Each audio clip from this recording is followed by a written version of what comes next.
Eu cumprimento os irmãos com a paz de nosso Senhor e Salvador Jesus Cristo. Estamos dando início a mais uma videoaula da Escola Bíblica Dominical da Igreja Apostólica Verdade e Vida.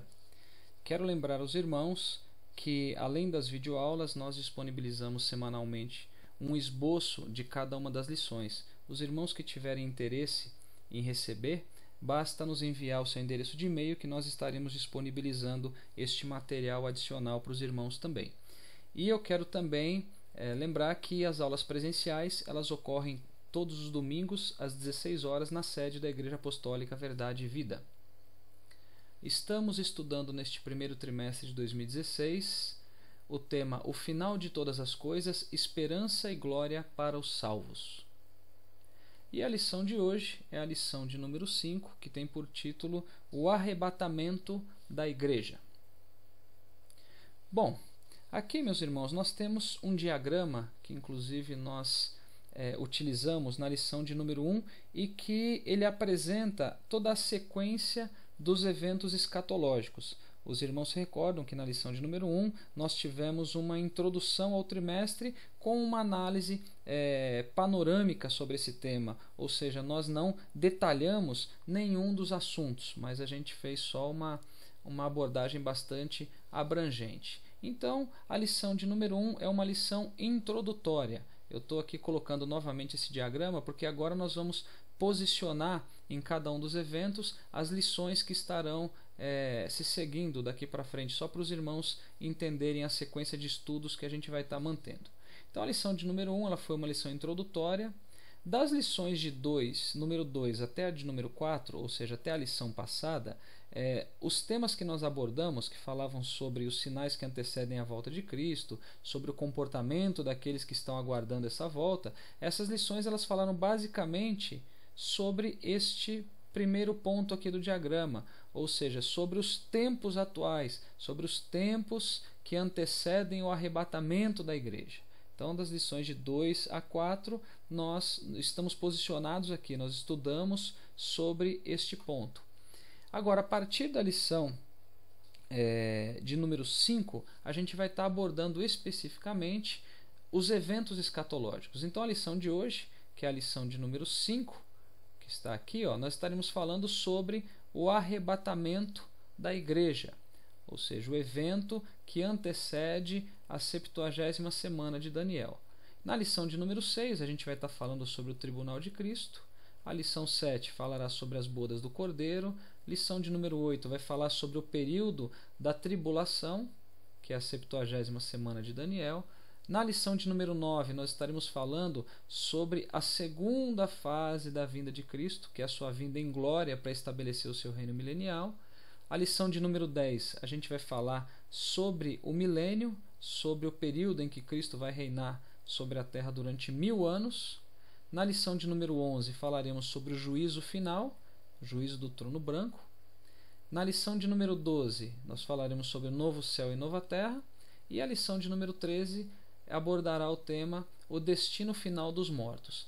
Enfim, só para os irmãos entenderem como que nós estaremos posicionando aí as lições em relação aos eventos escatológicos. Então, começando a partir de hoje, com a lição de número 5 falando do arrebatamento, e a partir da próxima lição, cada um dos eventos escatológicos estarão sendo abordados numa lição diferente. Então, somente para o nosso posicionamento. Então, a partir de hoje, a gente começa a falar sobre o primeiro evento. Bom, aqui, meus irmãos, somente para efeitos didáticos e para a gente contextualizar o tema de hoje, aqui nós vemos um diagrama contendo as chamadas 7 dispensações. Tá? O que é dispensação? Dispensação nada mais é do que a forma de Deus lidar com a humanidade em diferentes períodos de tempo.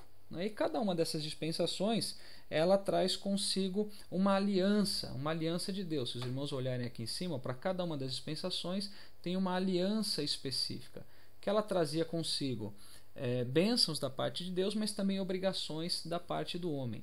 E os irmãos sabem que, devido à desobediência, todas essas alianças elas foram sendo quebradas no decorrer do tempo, e isso trouxe como consequência o juízo de Deus, que aconteceu entre cada uma dessas desses períodos de dispensação. Então aqui só passando rapidamente, né, a primeira dispensação, a chamada dispensação da inocência, que ela durou desde a criação do homem até a queda por causa do pecado, porque Adão e Eva eles provaram do fruto da árvore do conhecimento do bem e do mal. A partir daí iniciou-se a chamada dispensação da consciência, que ela durou até o juízo de Deus, que veio através do dilúvio, onde somente Noé e sua família sobreviveram. Depois iniciou-se a chamada dispensação do governo humano, que essa daqui durou até a confusão de línguas na Torre de Babel, com a dispersão dos povos. Depois iniciou-se a chamada dispensação patriarcal, que foi quando Deus chamou Abraão, e essa dispensação foi até a saída do povo do Egito, através do Êxodo. A partir daí começou-se a dispensação da lei, né, com a aliança feita com Moisés, e essa dispensação ela terminou com a crucificação de Cristo. A partir daí começou-se a dispensação da graça, que é a dispensação que está ocorrendo atualmente, ou como alguns chamam, dispensação do Espírito Santo, ou dispensação da Igreja, onde através de Cristo nós tivemos acesso à chamada nova e eterna aliança. E essa dispensação que nós estamos vivendo atualmente, ela vai se findar exatamente com o evento do arrebatamento. Olha só aqui. A dispensação da graça, ela começou com o evento da crucificação de Cristo e ela vai terminar com o arrebatamento. Ou seja, o arrebatamento é o que vai colocar fim na atual dispensação. E a partir daí começa-se a sétima e última dispensação, que é a dispensação do governo divino. Então nós estamos posicionados aqui, exatamente aqui que a gente vai estar falando. A gente vai estar falando sobre esse evento que vai colocar um fim na atual dispensação. E para falarmos, irmãos, sobre o arrebatamento, para nós entendermos de forma correta sobre o arrebatamento, nós precisamos entender sobre dois assuntos muito importantes. O primeiro deles é sobre a morte. Tá? Nós falamos sobre a morte na lição de número 3, então nós vamos fazer uma revisão bastante rápida. Morte na Bíblia significa separação, conforme nós vimos na lição de número 3. E nós sabemos que existem dois tipos de morte diferentes na Bíblia. A primeira morte, a chamada primeira morte, que é a morte física, né? A morte que todos nós estamos sujeitos a ela, seja por enfermidade, seja por idade, seja por um acidente, por um assassinato, enfim, é uma morte que todos nós estamos sujeitos a ela. Agora, tem a chamada segunda morte, ou morte espiritual. O que é essa morte? É a separação eterna entre o homem e Deus. Então essas são as duas mortes que a Bíblia nos ensina. Agora, além de sabermos sobre a morte, nós precisamos entender muito bem sobre a ressurreição. Aqui é um ponto fundamental de entendimento, porque se nós não entendermos sobre ressurreição, a gente vai se confundir quando falar sobre o arrebatamento. Tá? Então nós vamos estar abordando aqui em alguns slides o conceito da ressurreição. Bom, primeiramente, a Bíblia ela fala sobre a chamada ressurreição de mortos. Aí a gente pode citar aqui alguns exemplos, né, que se encaixam nesse conceito de ressurreição de mortos. Tem o caso de Lázaro, é o caso do filho da sunamita, enfim, o filho da viúva de Naim e outros exemplos mais, que são casos de pessoas que por uma intervenção divina, por um milagre da parte do Senhor, eles voltaram à vida, eles ressuscitaram da morte física. Só que vale lembrar que eles ressuscitaram, porém eles morreram novamente mais tarde. Ou seja, a ressurreição deles sobre a morte física não foi definitiva. Eles ressuscitaram por um milagre, mas eles morreram posteriormente. Agora, tem também a chamada primeira ressurreição. Primeira ressurreição. O que é essa primeira ressurreição? É aquela ressurreição que compreende os salvos, aqueles que serão salvos em Cristo. Tá? Então, quando a gente fala sobre a primeira ressurreição, a primeira coisa que a gente tem que ter em mente é Cristo como as primícias dessa ressurreição. Lá em 1 Coríntios 15, 20, ele fala sobre Cristo como as primícias dessa primeira ressurreição. O que isso quer dizer? Cristo ele foi o único que experimentou a morte física, a primeira morte, só que venceu essa morte definitivamente. Diferente dos casos que nós vimos no exemplo anterior de Lázaro, do filho da viúva de Naim, enfim, que morreram, ressuscitaram, mas depois morreram novamente. Cristo ele morreu, ressuscitou, mas ele não morreu de novo. Ele venceu definitivamente a morte. Então ele é considerado como as primícias, né, da primeira ressurreição.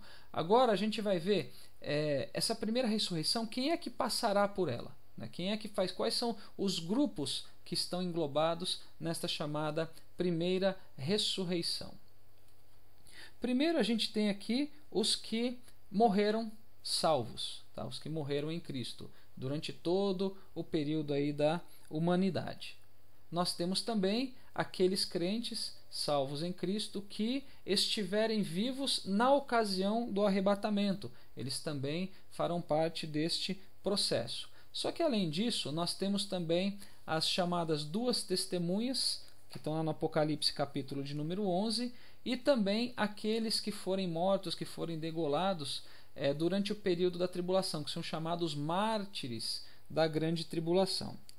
Aqui eu abro um parêntese, irmãos. Aqui nós temos um ponto que costuma deixar dúvidas, né, quando se fala sobre a primeira ressurreição, no que se refere a esses grupos, né, que participarão dela. Só que não se preocupem com isso, que no próximo slide a gente vai estar explanando de forma um pouco mais detalhada, em cima daquele diagrama que nós vimos, dos eventos escatológicos. Aí os irmãos vão entender um pouco melhor sobre isso. Além da primeira ressurreição, que é a chamada ressurreição dos salvos, nós teremos também a segunda ressurreição, que é aquela ressurreição para os não salvos, ou seja, para aqueles que morreram em seus delitos e pecados. É a ressurreição daqueles que vão estar diante do tribunal, do trono branco, né, para poderem passar pelo juízo final e serem condenados. Tá? Então, essas são as ressurreições. A gente vai falar bastante na lição de hoje, porque a gente vai estar falando de arrebatamento, a gente vai estar falando bastante sobre a primeira ressurreição, que é a ressurreição dos salvos.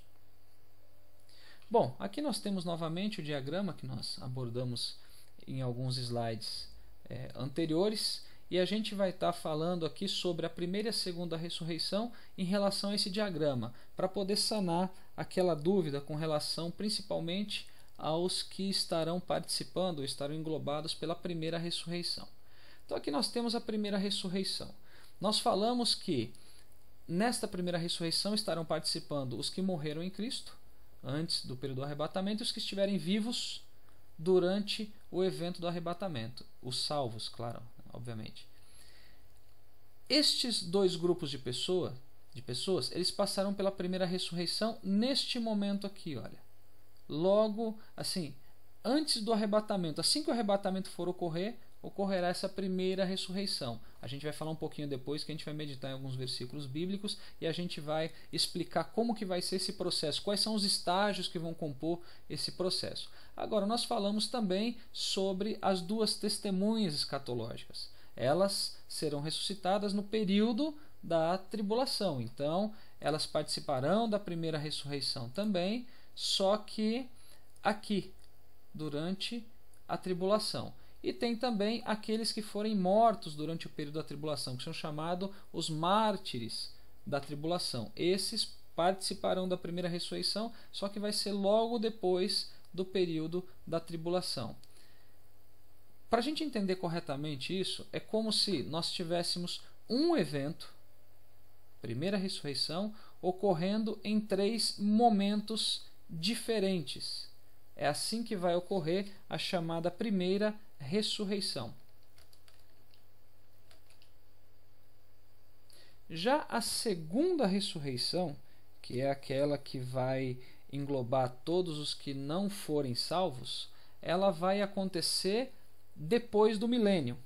Ela vai acontecer depois do reinado de 1000 anos de Jesus Cristo e vai anteceder ao juízo final. Então são aqueles que serão ressuscitados para serem julgados e condenados. Condenados a quê? ao lago de fogo e enxofre, ao tormento eterno. A Bíblia nos diz lá em Mateus 25:46, né, e irão estes para o tormento eterno, mas os justos para a vida eterna. Quem são estes que vão para o tormento eterno? São aqueles englobados pela segunda ressurreição, pelos não salvos. E além disso, aqueles também que se rebelarem, né, que Satanás juntar para se rebelar contra Cristo depois que ele for solto, né, depois do período milenial, depois do seu período de reinado de 1000 anos. Então esses são os que vão passar pelo tormento eterno. E quem são aqueles que passarão para a vida eterna? São os que participarem da primeira ressurreição, acrescidos aí dos 144.000 da grande tribulação, e daqueles que não se prostrarem diante do anticristo. Então esses serão os que irão para a vida eterna. Não existe outra opção, irmãos. Ou é tormento eterno, ou é vida eterna. Diferente do que algumas seitas pregam por aí, que existe um estado intermediário de evolução, de existir a possibilidade de voltar para a Terra e reencarnar até evoluir, a Bíblia não ampara esse tipo de doutrina. Tá? Então isso não existe. Ou é tormento eterno, ou é vida eterna. Muito bem. Superados esses conceitos, irmãos, a gente pode partir para o entendimento específico sobre o arrebatamento. Então vamos lá. Primeiramente vamos entender o que significa a palavra arrebatamento. Arrebatamento significa remoção repentina. O que é uma remoção repentina? É tirar, tá? É retirar de forma brusca. Isso significa a palavra arrebatamento. E o arrebatamento o que é? É o ato em que a igreja será removida da terra para se encontrar com Jesus nos ares. Em outras palavras, é o cumprimento da promessa que Jesus fez para a sua igreja. Jesus ele prometeu que voltaria para buscar a sua igreja. Isso está lá no Evangelho de Jesus, escrito por João, capítulo 14, versículo 3.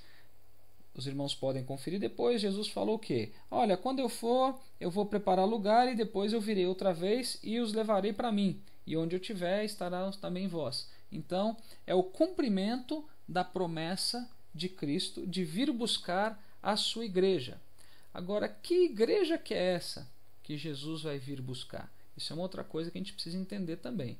Os irmãos sabem que existem 3 povos diferentes, né? Existem os judeus, os gentios e existe a igreja de Deus. Isso está lá em 1 Coríntios, capítulo 10, versículo 32. Existem esses 3 povos, judeus, gentios e a igreja. Tá? E quando a gente fala sobre igreja, a gente tem 2 tipos de igreja. A gente tem a igreja chamada de igreja local. O que é igreja local? Ou igreja visível? É o lugar onde se reúnem os cristãos para poder cultuar a Deus. É o local onde as pessoas se reúnem para poder cultuar. São os templos que nós vemos hoje. Essa é a chamada igreja local. Agora tem também a igreja universal ou a igreja invisível. O que é a igreja universal? É a igreja composta por todos os crentes salvos espalhados ao redor da terra. Essa é a noiva do Cordeiro. Essa é a igreja que Cristo vai buscar. Essa é a igreja que Cristo vai levar com ele. Isso significa que não é uma credencial de uma igreja local, de uma denominação, que vai garantir a minha salvação. Não é fazer parte da igreja local. É importante, sim, eu fazer parte de uma igreja local. Mas não é essa igreja que vai ser levada, e sim a igreja universal. Eu recomendo os irmãos que puderem assistirem às videoaulas anteriores, principalmente na videoaula que a gente fala sobre todo o processo da salvação. Aí os irmãos vão entender, dentre outras coisas, o que é necessário para que nós venhamos a fazer parte dessa igreja universal, ou se manter na igreja universal. Porque quando nós aceitamos a Jesus como Senhor e Salvador da nossa vida, a gente passa a fazer parte do corpo de Cristo e automaticamente passamos a ser membros da chamada igreja universal, a igreja que será arrebatada. Agora, existem alguns pré-requisitos para que eu me mantenha nessa igreja. Então a gente falou sobre isso quando nós falamos sobre o processo da nossa salvação. Então, os irmãos que tiverem oportunidade, por favor, assistam às aulas anteriores que a gente explica bem sobre este tema. Então, a Igreja Universal é a igreja que vai ser levada por Cristo no dia do arrebatamento. Tá? Agora, quem é que vai participar dessa Igreja Universal? Aqueles que morreram em Cristo durante todos os tempos e os crentes que estiverem vivos na ocasião do arrebatamento. Então, esses são os que vão compor a chamada Igreja Universal. A igreja que será arrebatada quando Cristo voltar, né, na primeira etapa de sua vinda.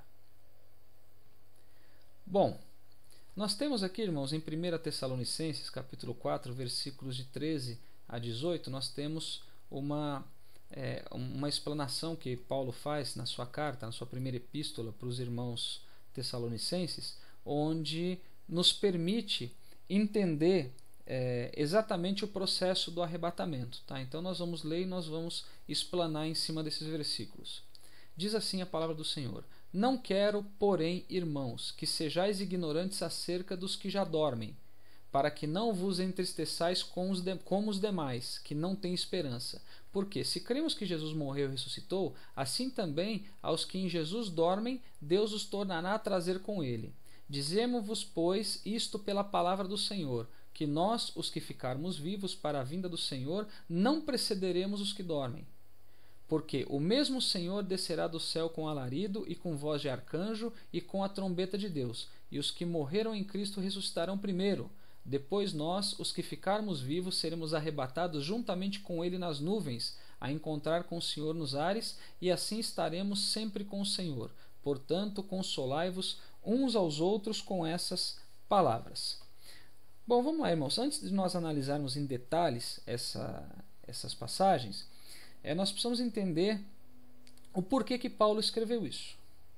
Os irmãos lá da igreja de Tessalônica, os irmãos tessalonicenses, eles estavam confusos no que diz respeito ao arrebatamento.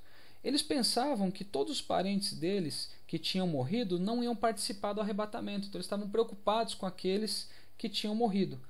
Então, Paulo ele escreve para corrigir essa interpretação errônea por parte dos irmãos. E Paulo explica para eles que os que tinham morrido em Cristo, eles iriam ressuscitar e iriam participar sim do arrebatamento. Ou seja, os irmãos de Tessalônica, eles não precisavam se preocupar com aqueles que estavam dormindo. Eles não precisavam se preocupar com aqueles que tinham morrido.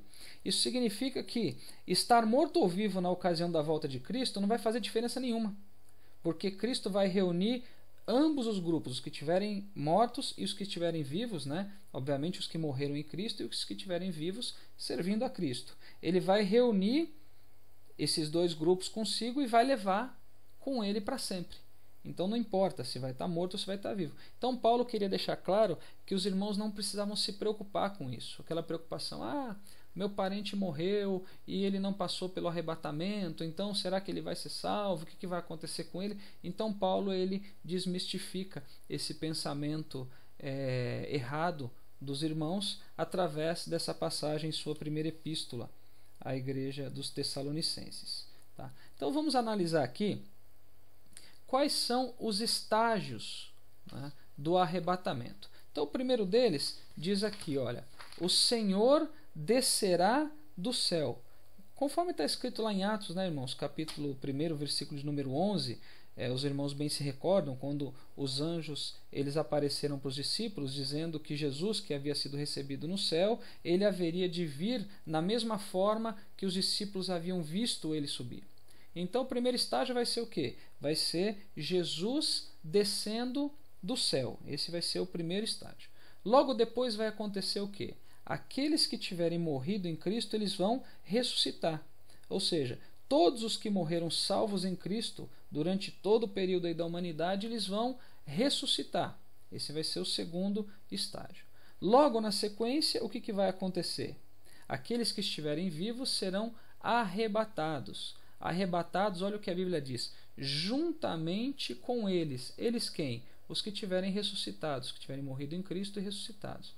Então, o terceiro estágio vai compreender os vivos que serão arrebatados, ou seja, os salvos que estiverem vivos na ocasião do arrebatamento. Eles serão arrebatados juntamente com aqueles que tiverem ressuscitado, né, para estarem com Jesus. Esse é o terceiro estágio. O quarto estágio diz que ambos, ou seja, os que morreram e ressuscitaram e os que foram arrebatados, eles irão se encontrar com Jesus nos ares. Eles vão se encontrar com o Senhor. Então, ambos os grupos vão se encontrar com Ele nos ares. Significa, inclusive, que Jesus, nessa primeira etapa da vinda dele, que é a etapa para buscar a sua igreja, ele não vai pisar na terra.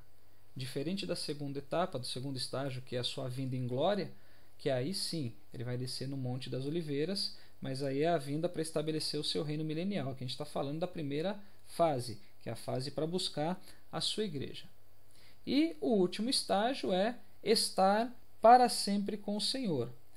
Ou seja, durante todos os eventos escatológicos vindouros, até a manifestação do reino de Deus na sua plenitude, em todas as ocasiões, nós estaremos com Jesus, porque a Bíblia diz que nós estaremos sempre com o Senhor.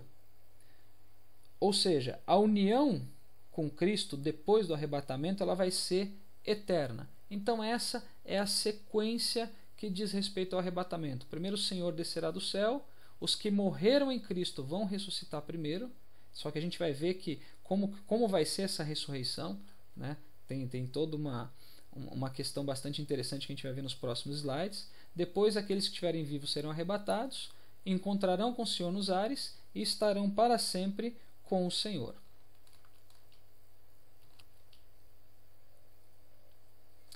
Bom,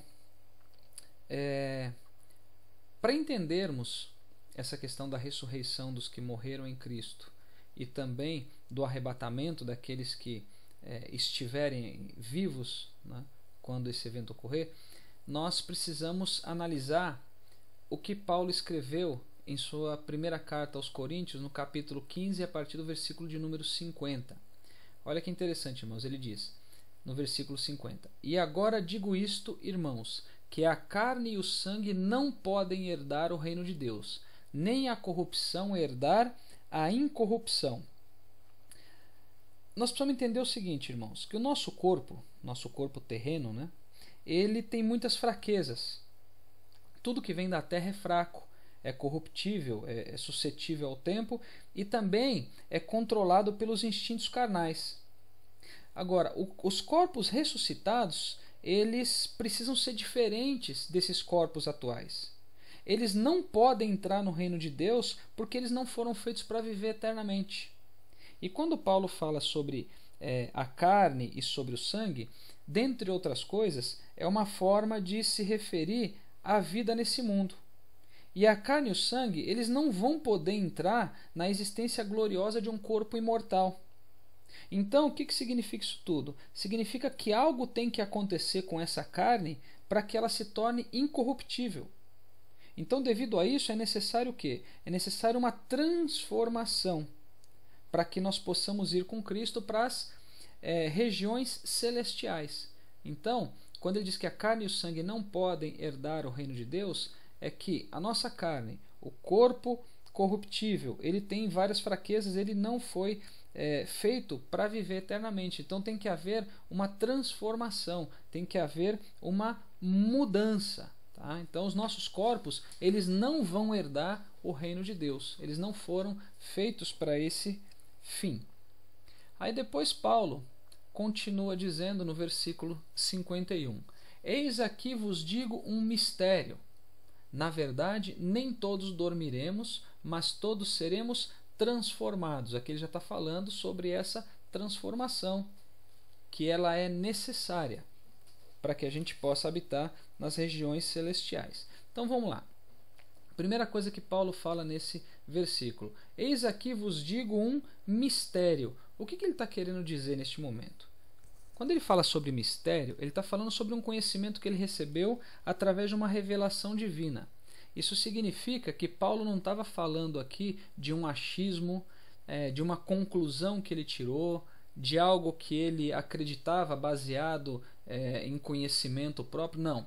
Ele estava falando sobre uma revelação divina, sobre algo que ele recebeu de forma divina. Então, por isso que ele fala sobre mistério.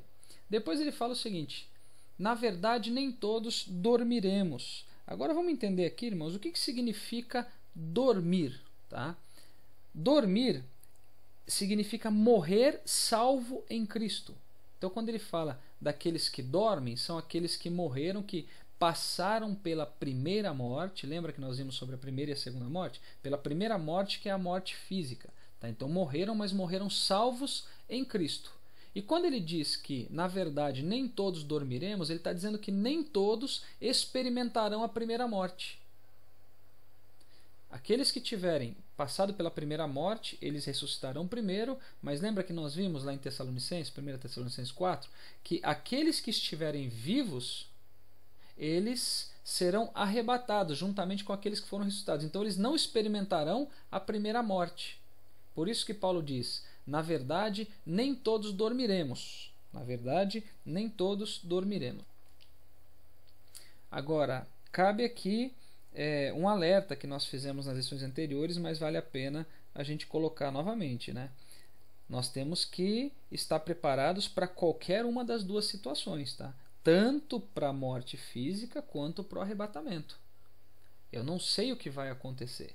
Se o arrebatamento vai acontecer e eu estarei vivo, ou se eu vou morrer antes disso. Então, de qualquer maneira, eu tenho que estar preparado. Então, Paulo diz que nem todos dormiremos. Aí ele continua dizendo: mas todos seremos transformados. Aqui ele está falando sobre o processo da transformação. Quando ele diz todos, ele está falando sobre quem? Ele está falando tanto sobre aqueles que morreram salvos em Cristo, quanto aqueles salvos que estiverem vivos na ocasião do arrebatamento. Todos eles serão transformados. Ou seja, os mortos passarão a ser incorruptíveis. O nosso corpo vai ser revestido de imortalidade. Enfim, o que é material vai passar a ser imaterial. O que é mortal vai passar pela imortalidade. Ou seja, resumindo, todos os que morreram em Cristo e os que estiverem vivos, salvos em Cristo também, todos serão preparados para partir com o Senhor. Então, os nossos corpos eles serão transformados num corpo que não é sujeito ao tempo, que não é sujeito aos instintos carnais, que não é sujeito, que não é material, que não é corruptível. Um corpo que outrora era terrestre passa a ser um corpo celestial. Então, quando nós falamos no versículo anterior, né, que nem a carne nem o sangue podem herdar o reino de Deus, e nós falamos que existia a necessidade de uma transformação, é exatamente isso que Paulo está dizendo aqui no versículo 51. Todos serão transformados, todos serão preparados para partir com o Senhor.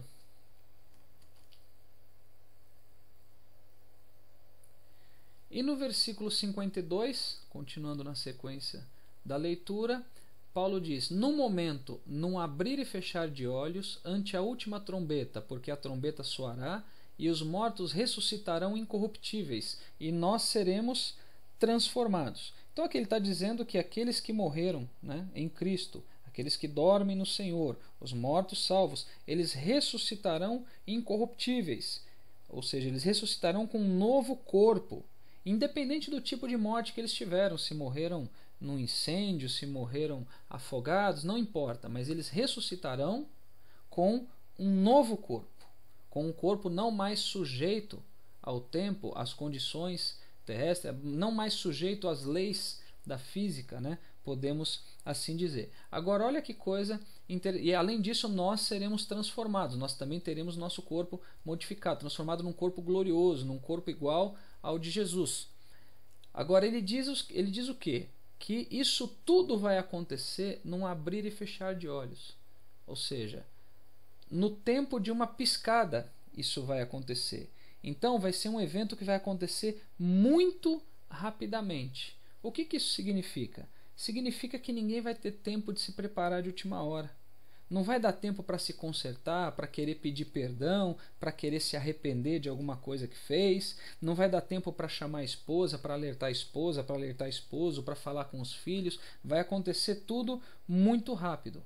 Então isso significa, aí mais uma vez, né, sendo até repetitivo, porque é importante isso, nós temos que estar preparados, esperando que o arrebatamento aconteça neste momento. Que o arrebatamento aconteça agora, porque não vai dar tempo de se arrepender, não vai dar tempo de pedir perdão. Não vai ter tempo para isso, não vai ter tempo para alertar as pessoas. Então nós temos que viver sobre a perspectiva do arrebatamento. É isso que nós temos que fazer.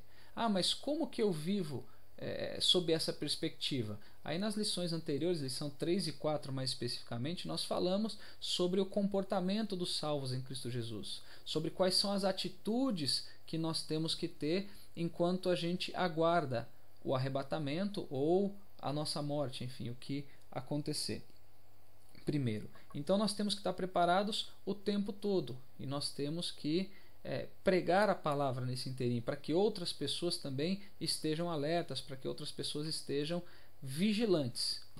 Enfim, irmãos, Jesus ele vai voltar para arrebatar a sua igreja. Ele vai voltar sob as nuvens, vai voltar nos ares. Aqueles que morreram em Cristo e aqueles que estiverem vivos, né, os crentes também, eles vão ser arrebatados, mas antes disso, né, os mortos ressuscitarão incorruptíveis, e aqueles que estiverem vivos terão seu corpo transformado também num corpo incorruptível, num corpo imortal, num corpo glorioso, e aí esses dois grupos vão se juntar, vão se encontrar com o Senhor no céu, nos ares. Então este é um resumo do que é o evento do arrebatamento da igreja. E depois que ocorreu o arrebatamento, aí vai começar o processo da grande tribulação. Aí aqueles que ficarem vão passar por um período terrível aqui na Terra. Bom, concluindo, irmãos, a lição de hoje, a videoaula de hoje, eu deixo aqui uma mensagem para a nossa reflexão. O arrebatamento é o evento mais desejado dos verdadeiros cristãos. Por que eu coloco verdadeiros cristãos, irmãos?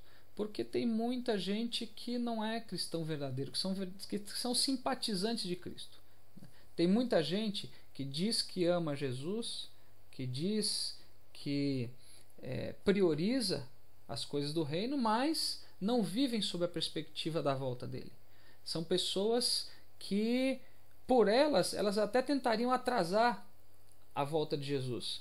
Não, poxa, mas tem tanto sonho que eu quero realizar, tem tanta coisa que eu preciso fazer ainda. Ou seja, são pessoas que estão presas às coisas desse mundo. Agora, para aqueles que não estão presos aqui, para aqueles que realmente amam a vinda do Senhor, o arrebatamento ele é o evento mais desejado. E infelizmente hoje é difícil você ouvir nos púlpitos pregar sobre arrebatamento, sobre a volta de Jesus, sobre a necessidade do arrependimento, da santidade, enfim. Mas para os verdadeiros cristãos esse é um evento muito aguardado.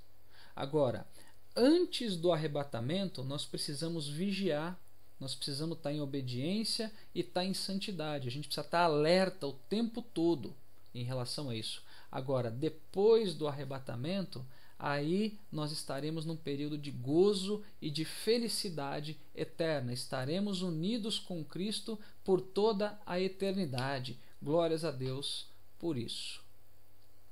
Enfim, irmãos, chegamos ao final de mais uma videoaula. Que Deus abençoe os irmãos e eu amo vocês em Cristo Jesus.